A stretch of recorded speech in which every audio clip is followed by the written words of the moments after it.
underwhelming season for everybody else. I'll choose. Exactly the point. His game was limited because of the kind of player he is. He's always looking out, and when you have Noni Madueke off that first position, they should let him go. No, forgive my people at the game. The fact that you are around doesn't mean you are relevant. No, but Chelsea have been relevant. The fact that you are around always been relevant. When you hold on. Both the Premier League. Chelsea are there for they have mentioned 4 educational purposes. The statistics. Look, they are always there. Yeah. Now did United season in season out? How well I have the same number of Premier League titles within this period of time we are talking about in all of season. If we are talking about title contenders, if you ask me, because I think they are that good, they can actually win the league. Win the league with the lap.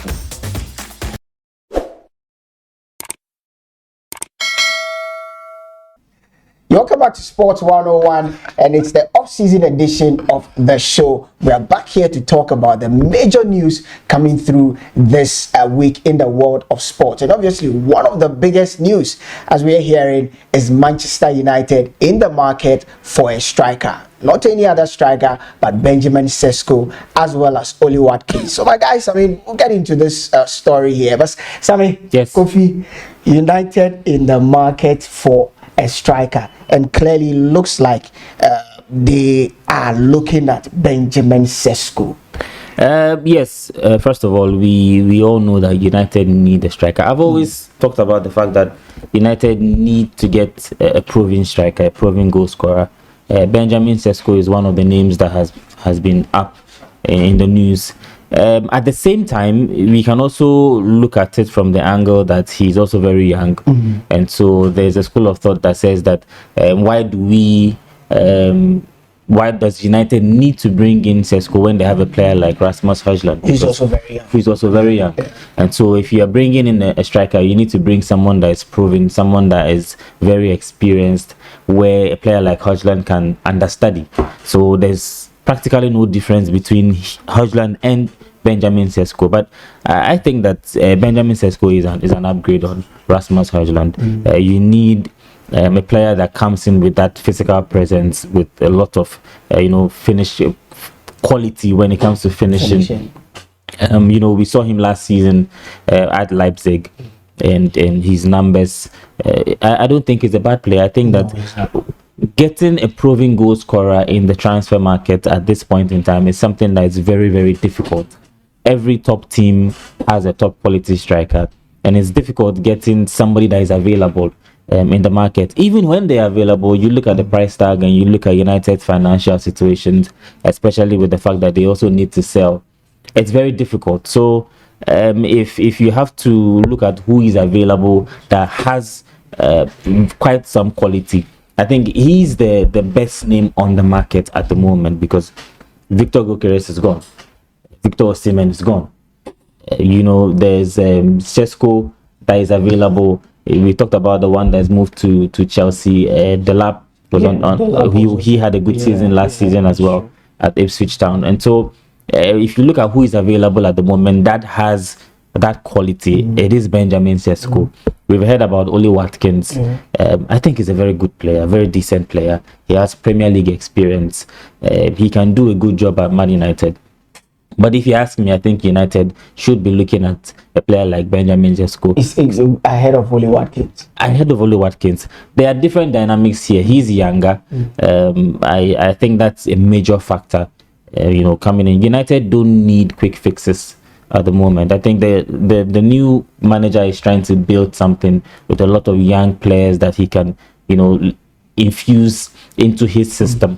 So if you're bringing in a player like Sesko, I think he give you some good years ahead before United can practically cash in on him sometime in the future. So he is a good deal, but United need that forward. United also, I think, need a proper defensive midfielder, because if you look at all the other top teams in the league, every top quality team at the moment has a top quality defensive midfielder. Arsenal have one. Last season they had Partey in the team. Declan Rice could also play there. They brought in Zubimendi as well to play in that role. Rodri, we know Rodri at City. You know, Liverpool have Graham Gravenberch playing in that role. Chelsea have Caicedo playing in that role. They have Romeo Lavia. United need to bring in somebody that can do that job. Ugarte is there. Yes, we know Ugarte is there, but there's Casemiro as well. But I don't think that these guys, from what we saw last season, in the system that Amorim wants to play, I don't think that they will give United that balance that the team needs. They are good players, but there's been talk about, you know, Baleba.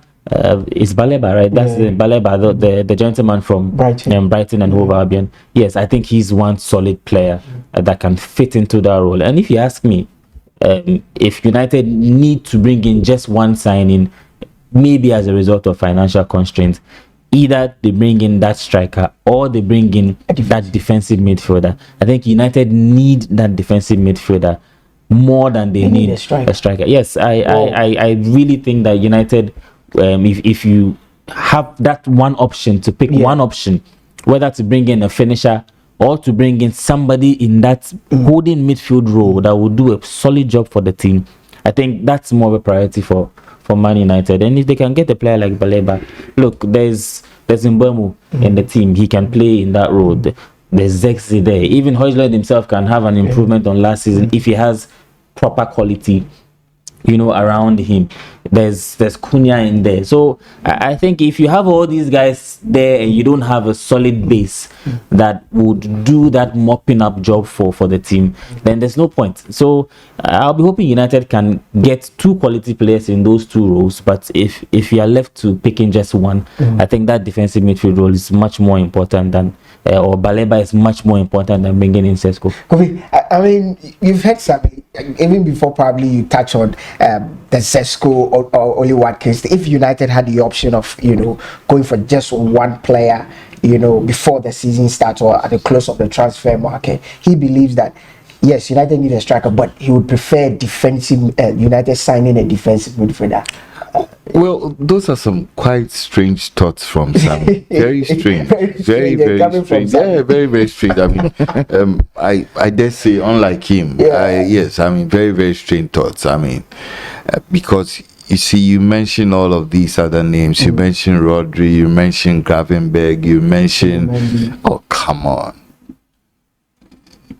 We also saw Zubimendi when Manchester United played against Sociedad in the Europa League last season. I mean, come on. I mean, sometimes I think we need to be fair to our Zubimendi is an element of media hype. Why don't you talk the fact that he's Spanish? In the Spanish, no.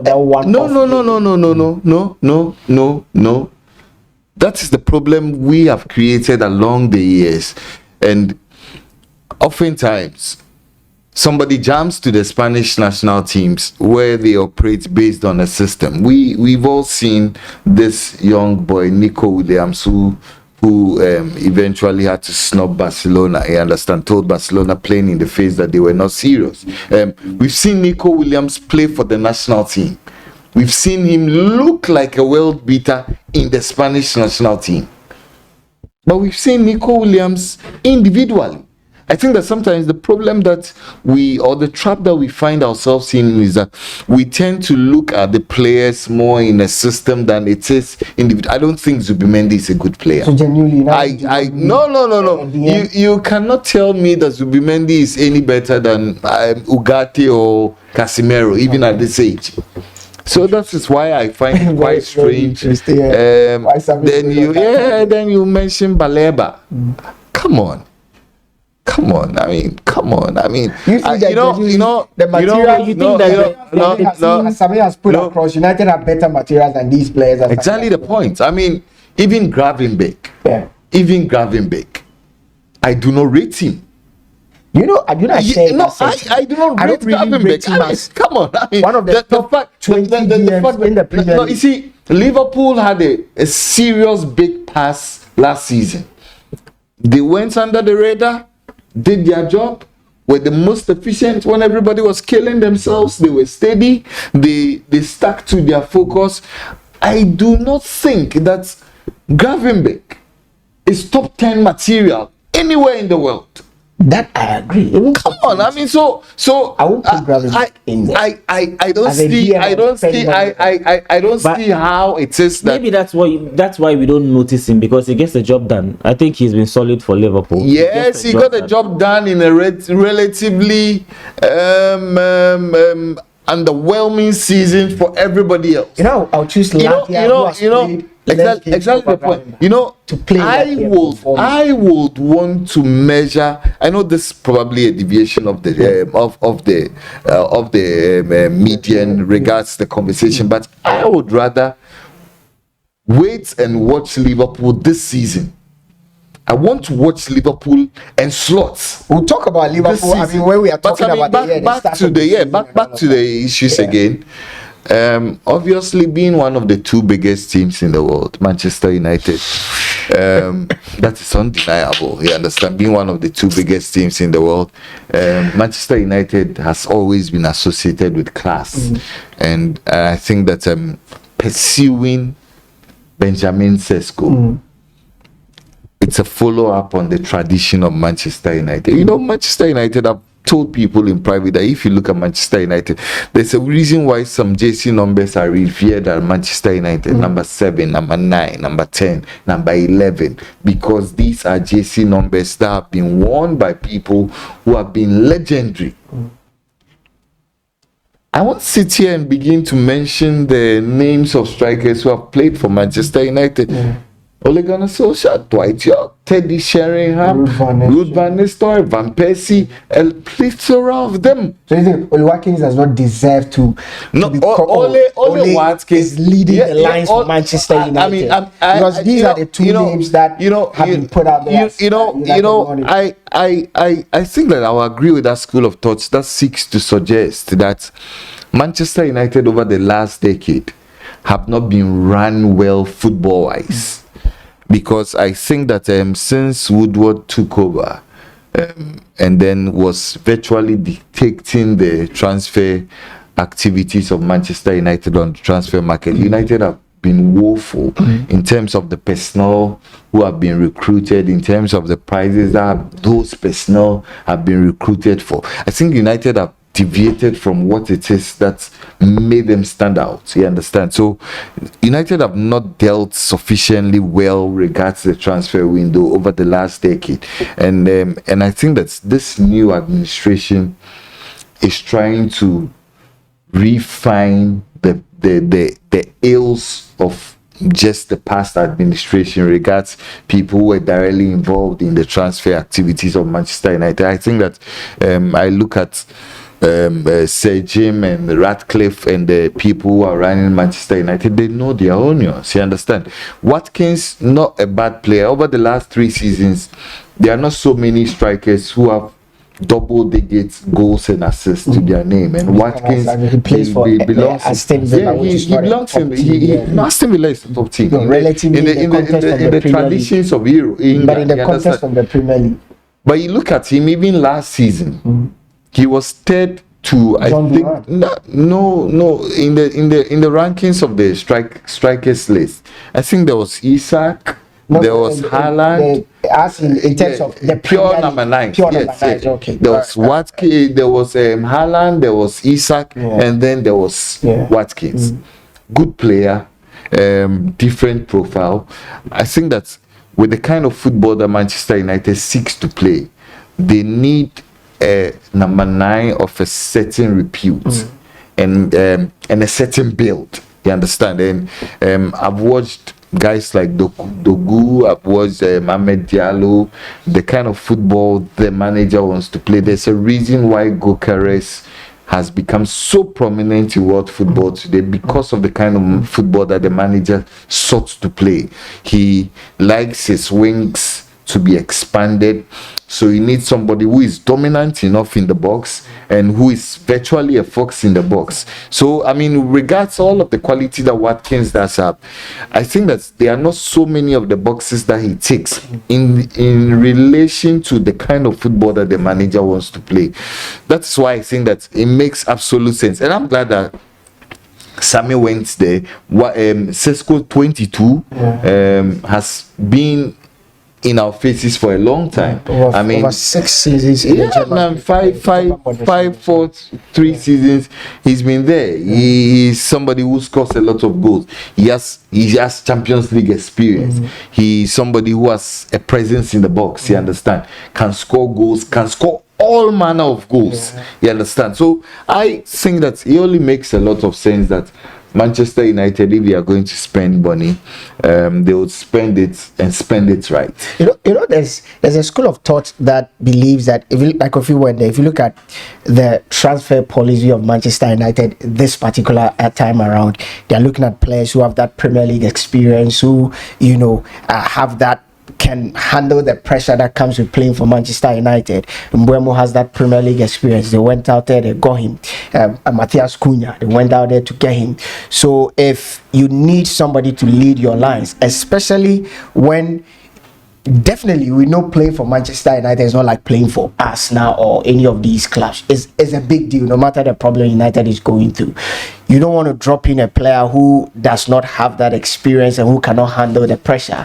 And so the best option would be having Oli Watkins. I agree with that school of thought, but I think that if you are looking for effectiveness and efficiency, if you are looking for output, total output, I think the best option would be for Benjamin Sesko.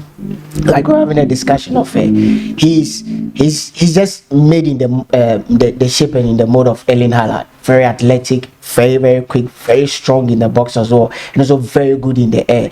And I was checking his numbers relative to the 2 strikers that United have in Zeski and Rasmus Højlund, and he has better numbers in terms of shots at goal, chances created, and more importantly, touches in the box. He has lots of touches in the box because that's where he predominantly operates. And United, we know, if you look at United's numbers, they don't struggle when it comes to chance creation. In the last since 2020, Bruno Fernandes has been, number 1 in terms of big chances created in the Premier League. No player comes close to him. So United will not struggle to create chances. Their problem has always been that guy who made that quick decision to put the ball at the back of the net. And Zesco fits that bill. Like I said, he's like Haaland. I chanced a documentary where Haaland is that kind of player that does not want to have 1-2 touches. Most of his goals, 1 touch, that's the way Sesko is. And if you honestly, I may be, putting the cat ahead of the horse, but if United get Sesko, and with the numbers Mbeumo has shown he can produce, why are you smiling? Because of probably what I'm about to say. Matthias Cunha, the numbers he can produce, we know Bruno Fernandes, the quality. I think United should be in the shout for the teams that would gun for the Premier League, because I've watched them and I think there's something United is cooking. Albeit, maybe I'm just preempting, but if they're able to secure Sesko, this is a ball who can play under pressure as well. So I don't know, United fans. I think you're getting United fans overexcited. Sesko is a good player. I hope United get him, but we should also understand, as I said earlier on, that United need to strengthen in certain areas. That's true. You know that Man United ended the season on a negative goal difference last season. So they need goals. So aside the scoring of goals, United need to close shop. They need to defend properly. And it's not just about the centre halves. It's about that defensive midfield role I talked about. Don't forget that since the last time United won their last Premier League title over about 13 years ago, United have brought in proper strikers. Strikers that are world class. But what happened? United have brought in Falcao. United have brought in Ibrahimovic. These are top quality players. They were on the twilight. Even Cristiano Ronaldo came back. We saw his numbers even when he came back. United have brought in proper forwards. But the problem is the midfield. And when you look at that United team and then you look at the United team of old, you see proper midfielders or defensive midfield. We've seen the likes of Keane. We've seen Michael Carrick. Since Michael Carrick left this United team, he has not been replaced. I dare say United have not found a replacement for that job that Michael Carrick did in that United midfield. That's why primarily you believe that if United had a shot of signing just one player, it would be so crucial for them to strengthen. If United can afford to sign more than one player, then great. We can bring in Sesko, we can bring in a midfielder. I'm even hearing about the goalkeeper. That's fine. But if United had the option of bringing just one more player, it should be. I think that defensive midfield role is somewhere that United really need to sort out. We are not seeing that from Ugarte. We are not seeing that from Casemiro. Casemiro, yes, he gave us some glimpses, but look, United need consistency. And when it comes to the DM role, there are different kind of players. There are the technical ones like the Busquets and the Rodris, and then there are the guys that will do all the dirty work like Hante and Caicedo and all of that. United need players like that. So you don't want to have a Bruno Fernandes playing in front of your back four, starting attacks and all of that. You need him in an area where he will be executing assists in the final third of the pitch.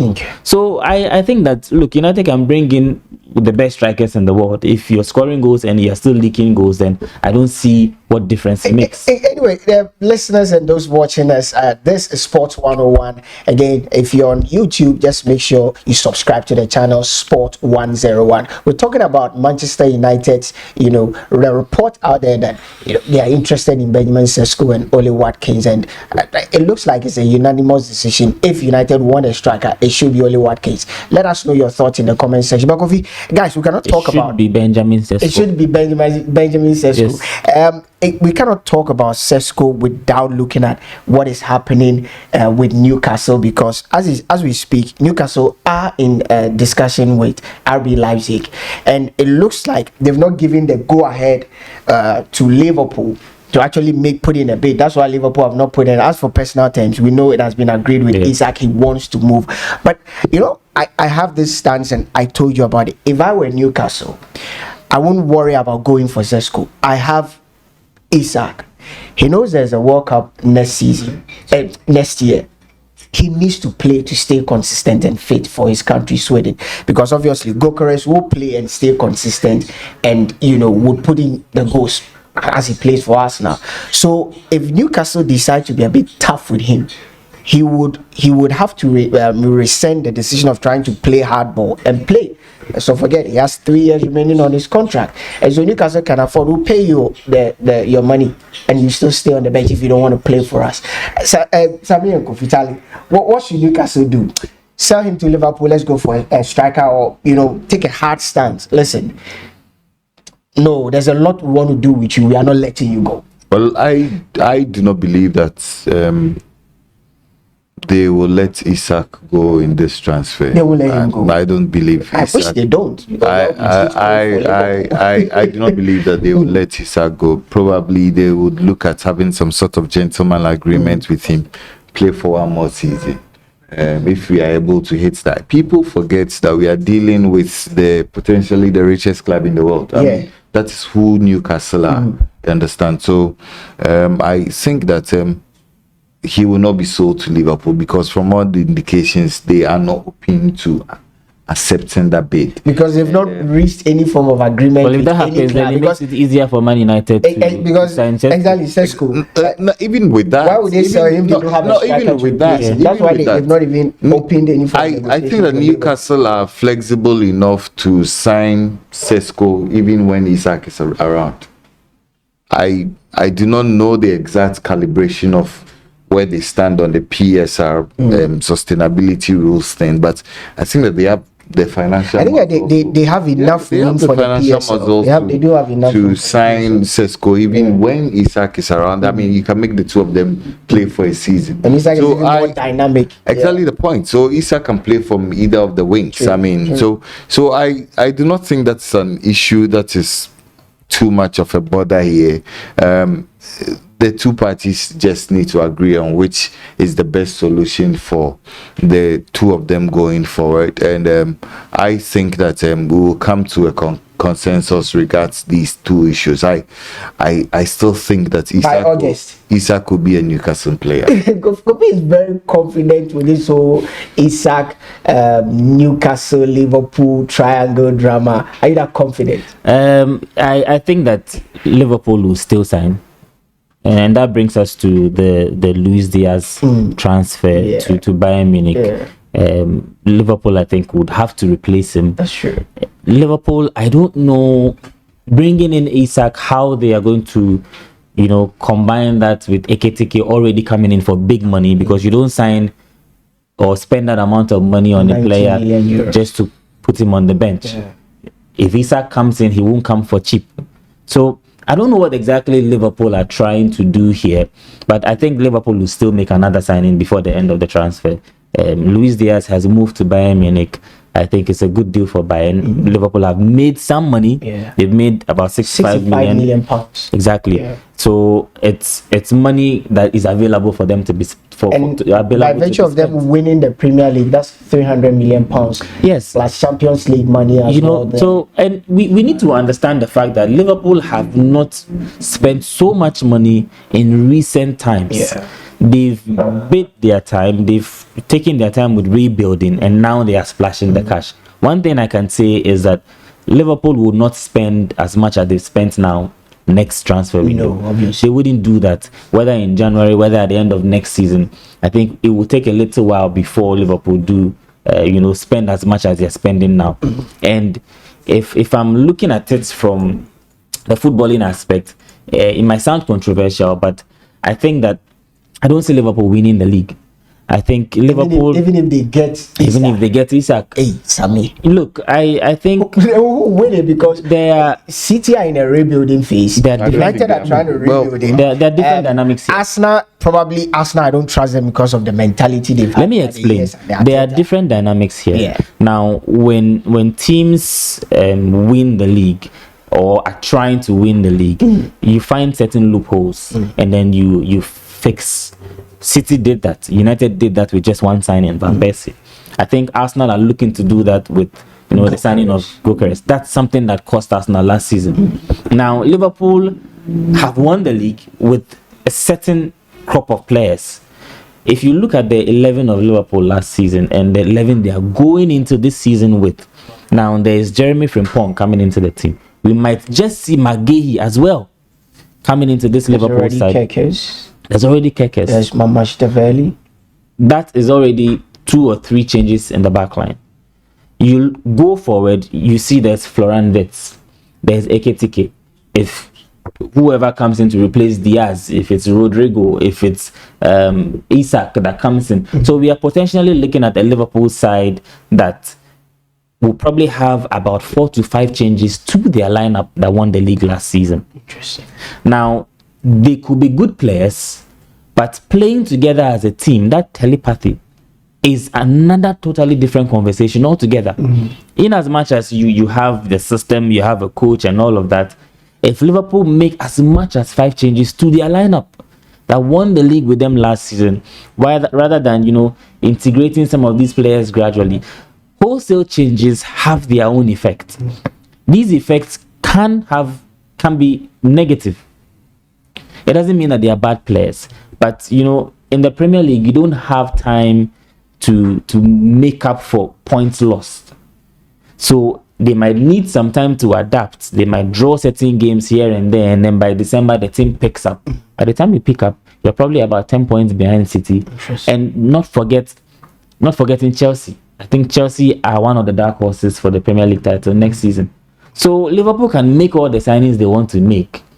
But I think that irrespective of the fact that they are bringing in some top quality players, we need to see how the integration works, because you cannot just make about 4 or 5 changes to a title winning side and we expect that it will be very, very smooth. So it could work out, it could backfire. That's how I see it. So I don't think they are winning the league. Well, I am happy that you mentioned that one of the names that you'd want to see in there are Chelsea. They'll be gunning for the title, but I have my serious doubts on Chelsea whether they can win the title. They are world champions. They could be world champions. All right. I mean, the people have classified it a preseason friendly. They are world champions. But they've also made some. The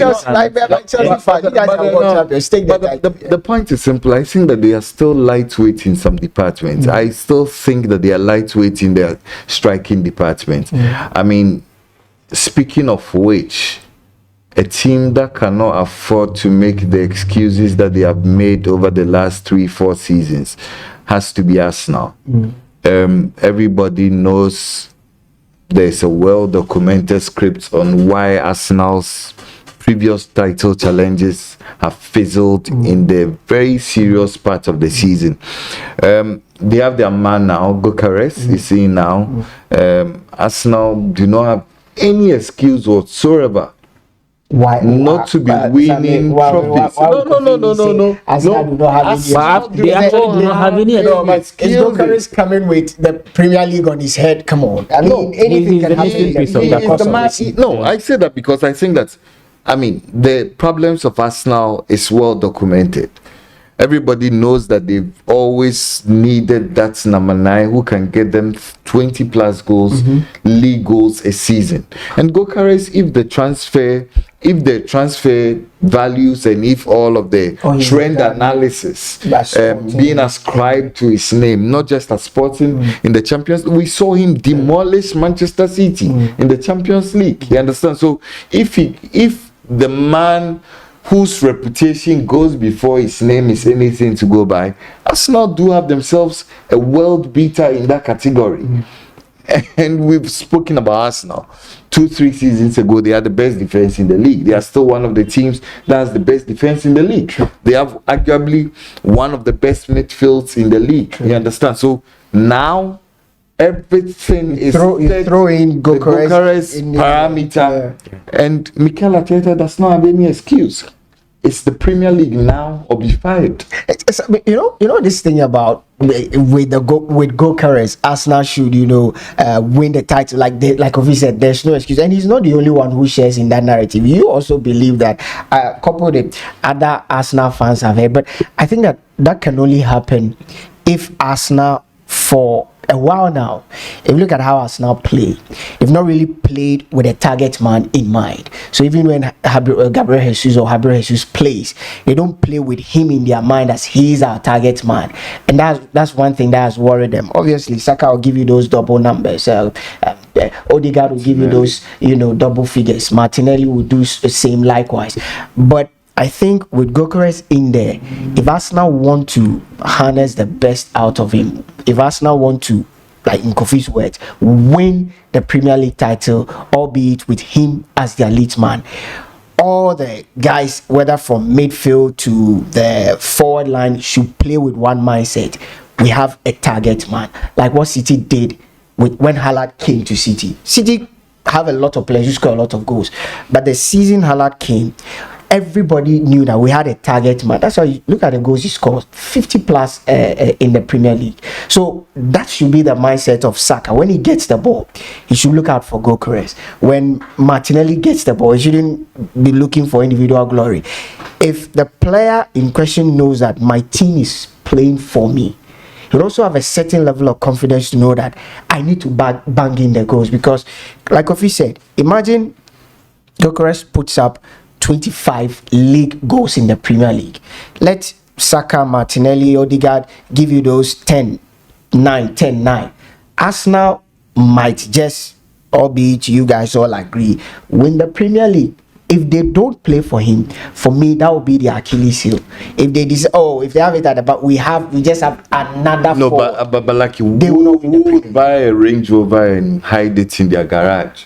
We've seen it before. No, I thought when Gyökeres Jesus came, albeit he isn't your typical number 9. Exactly. I thought when he came, he doesn't fit the profile. If I were Arteta, I would tell him that, listen, we do have a lot of wide players.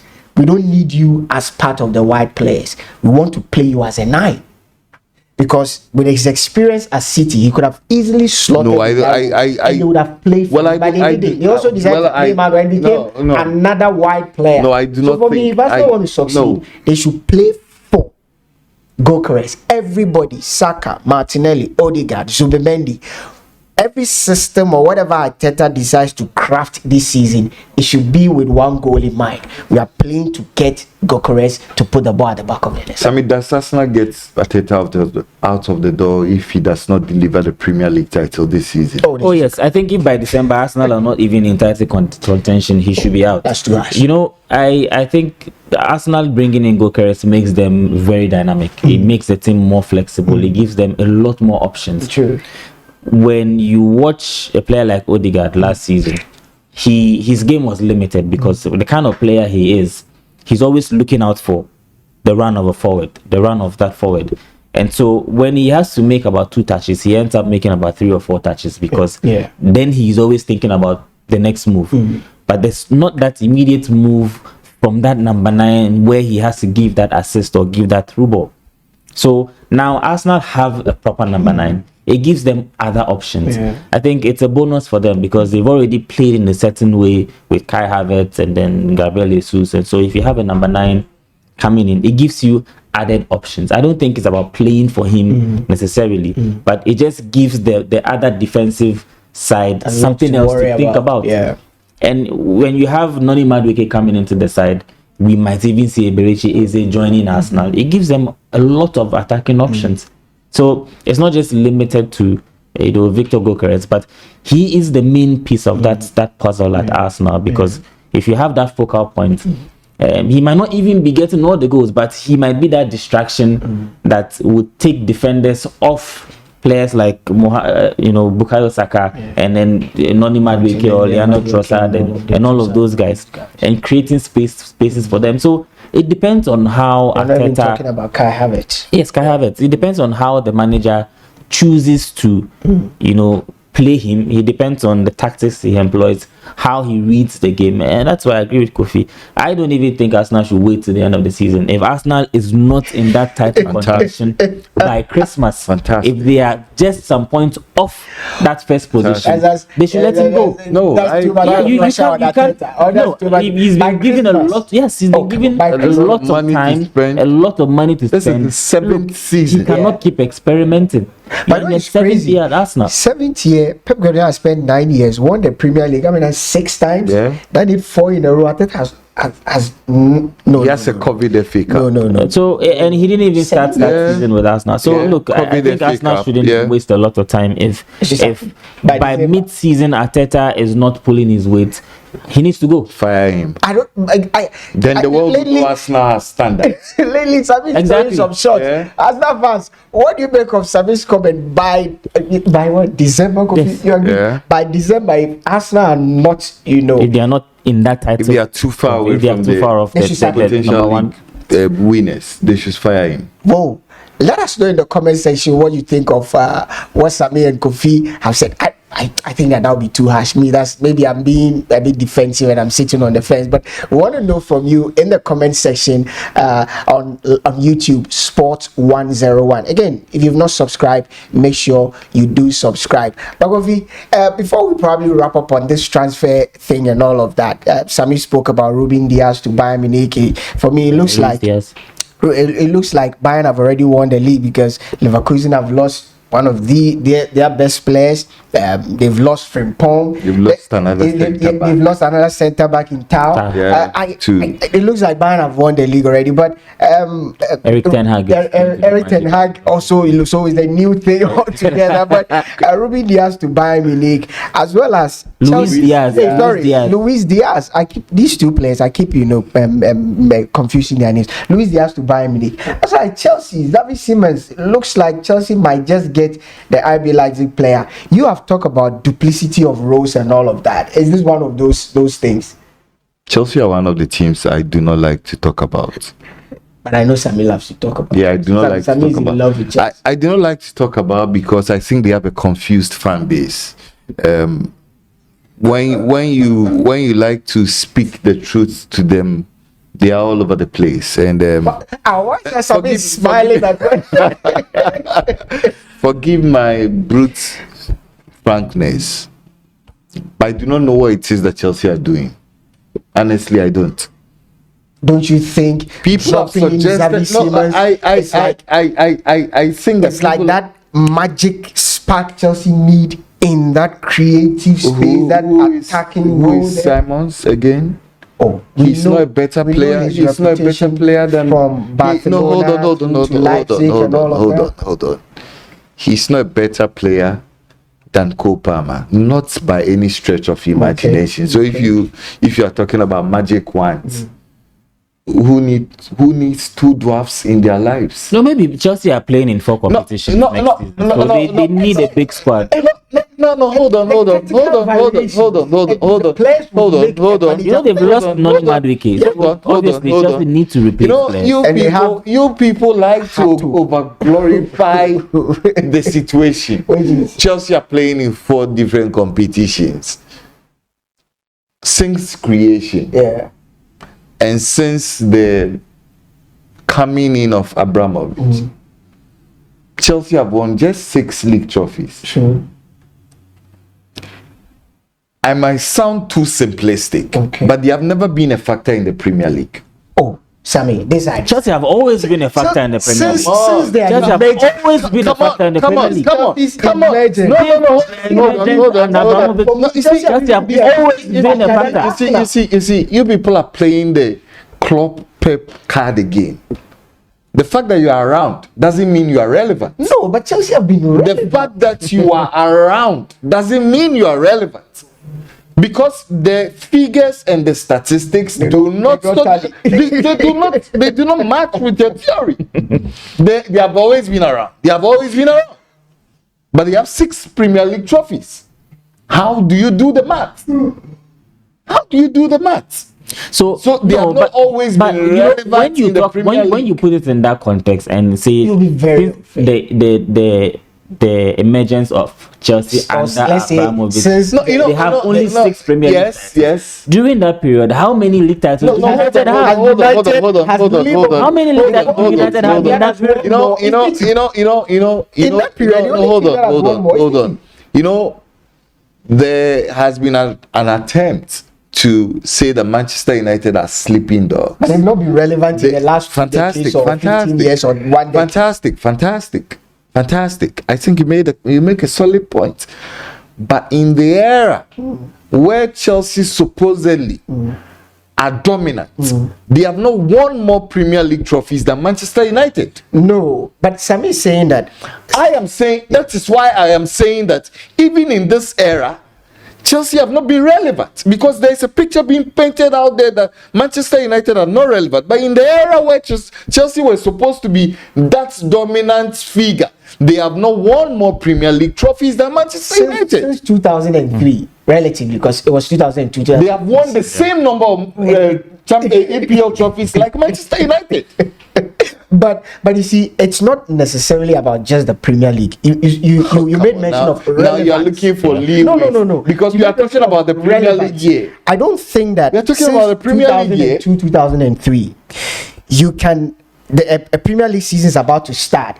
You want to mention 2 teams on top of your head who are major contenders of the Premier League, and you leave out Chelsea. That's where I agree with Sami when he says that what has been United's impact in that era, relatively, though they've won equally about the same number of Premier League, Chelsea have been very, very relevant because they've been the decisive factors in who wins the Premier League. Or both the Premier League and in Europe. And even in Europe. You cannot talk about Chelsea in the last 15 years without mentioning relevance. You can't talk about relevance without mentioning Chelsea. You go to some departments and they write for educational purposes only. I think that you are indulging in the same theory. Chelsea are therefore they are mentioned for educational purposes only, because the data and the statistics does not prove your theory right. So do you agree? Have Chelsea? Are we over emphasizing Chelsea's relevance in the last let's say 15 years? Because let's say since 2003. Are we overemphasizing Chelsea's relevance in the Premier League? Because Kofi speaks about the data, and he's right. Chelsea have how many Premier League titles? 6 in that period. They have won 5. Even City, who 5 in that period. Even City, who recently came, just under Pep alone, they have 6. So Kofi can hit his chest and say City have actually been more relevant in the conversation than Chelsea. Are we overemphasizing? We are not overemphasizing it, because take it or leave it, Chelsea are always in and around that top 4 conversation. For educational For educational purposes. No. It could be- Look, they are always there. Yeah. They are always there. Yeah, they are always there, but they're always there. They don't do anything. So you can look at it and then say that they are not relevant and all of that, but Chelsea are always there. They are always in that conversation. Have they been relevant in They've the conversation? always of the been Premier League? relevant. Chelsea have always had a say. Why do you say so? And look, I'm looking at consistency here. Even when Chelsea were having challenges, they still outdid United season in, season out. How's that? They still outdid United season in, season out. The data doesn't suggest so. Because if you look at Chelsea, even you play in the Premier League to qualify for Europe. And we can look at the stats. How many times Chelsea have been in the Champions League, how consistent they have been, and Going how to the many final, appearances winning it. United have made in the Champions League in the past 10 years. No. So that tells you how well they are doing in the league. So they might have the same number of Premier League titles within this period of time we are talking about and all of that. But Arsenal have always been in the Champions League. No, Arsenal have not always been in the Champions League. Prior to Arteta coming, yes, they've not made in the Champions. They've not haven't. made 5 seasons up until last season. Up until last season or 2 seasons seasons ago. ago. But they are always there.